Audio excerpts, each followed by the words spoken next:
বিষ্ণু ইসা ইসলাম হুনাইনের যুদ্ধ শেষে ফিরতেছেন, প্রতিমধ্যে বেলাল রাদিয়াল্লাহু তাআলা আনহু আজান দিচ্ছেন। তো পাশে ছিল মুশরিকদের একটা পল্লী, কিছু মুশরিক তরুণ, তারা আজানকে ব্যঙ্গ করতেছে। মনে কষ্ট পাওয়ার মতো ব্যাপার না, কিন্তু বিশ্বনবী ওইখানে দেখেন কি খুঁজলেন। বিশ্বনবী খেয়াল করলেন কণ্ঠটা বড় সুন্দর, দরাজ গলা। বিশ্বনবী সাহাবীদেরকে বললেন ধরো, সবগুলারে ধরে বিশ্বনবী সামনে আনা হলো। ওরা হাঁটু গেড়ে বসলো। বিশ্বনবী বললেন তোমাদের মধ্যে কে যেন ব্যঙ্গ করে আজান দিচ্ছিল, তার গলাটা বড় উঁচু।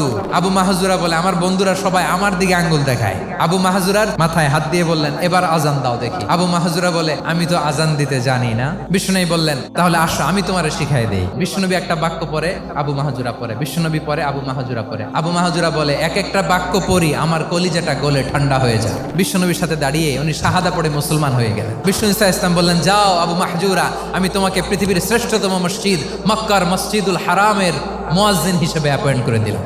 দেখছেন কিভাবে ট্যালেন্ট হান্টিং করতে হয়।